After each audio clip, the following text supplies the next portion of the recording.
ડભોઈ વેરાઈ માતા વસાહતથી સાઠોદ સુધીને આવેલી minor canal લીકેજના કારણે હજારો કેનાલ મિલ જે છે તે પાણી ખાડીમાં વહી જાય છે। ત્યારે નર્મદા નિગમના અધિકારીઓ જોવા આવતા નથી અને હાલ ખેડૂતોને પાણીની જરૂરિયાત છે અને કેનાલ લીકેજને કારણે ખેડૂતોને પૂરતા પ્રમાણમાં જે પાણી છે તે નથી મળતું।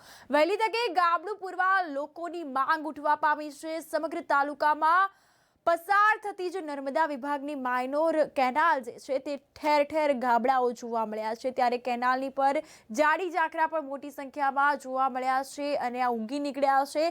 સાફ સફાઈ પણ કરવામાં નથી આવતી। ડભોઈ વેરાઈ માતા વસાહતથી સાઠોદ સુધી આવેલ માઇનોર કેનાલ લીકેજના કારણે રોજિંદા હજારો કેનાલ પાણી વેડફાઈ રહ્યું છે ત્યારે ખાડીમાં જઈ રહ્યું છે અને તેને કારણે ખેડૂતોને પૂરતા પ્રમાણમાં હાલમાં ઘઉંની ખેતી જે છે તેને નુકસાન થવા પામી રહ્યું છે।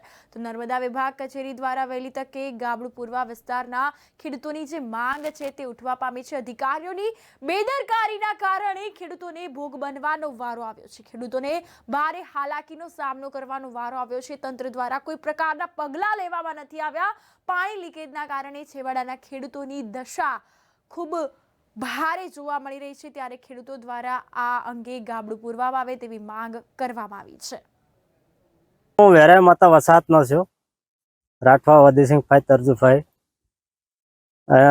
હાટસ માઇનોર જે કેનાલ છે એમાં લીકેજ છે અને કોઈ અધિકારી જોવા આવતું નહીં અને મકાઈ, દિવેલી અને ઘઉં આ બધા પાકોમાં પૂરું પાણી મળતું નહીં અને લીકેજ છે। કોઈ અધિકારી આવીને જોતા હોય ને એને રિપેરિંગ કરતા હોય તો સારી વાત, એ અમારી વિનંતી છે। પાણી ક્યાંથી નીકળે છે? એ આ કુવામાંથી નીકળે છે। કેટલું મોટું ગાબડું છે?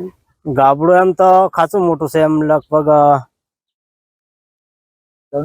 મોટું ગાબડું છે। આ ડભોઈ નગરની વેરાઈ માતા વસાહતમાં મિની કેનાલ છે, ત્યાં લીકેજ છે। ડભોઈ નગરના કોઈ બી અધિકારી એને જોતા નથી અને પાણી વેસ્ટેજ જાય છે। અત્યારે ઘઉંનો પાક અને દિવેલાના પાક અને કપાસના પાકમાં પાણી અપૂરતું મળે છે, એ માટે ધ્યાન દોરવું જરૂરી છે। પાણી આવે છે ક્યાંથી લીકેજ છે? પાણી એ મિની કેનાલમાં જે પાણી અંદર જાય ત્યાંથી હેવી લીકેજ છે અને પાણી ઘણું વેસ્ટેજ જાય છે। પાણી ક્યાં જાય છે?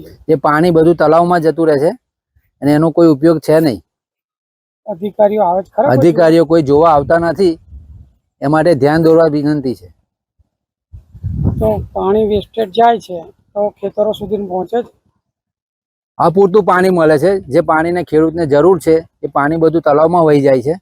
આ માટે અધિકારીઓએ જોવા વિનંતી છે।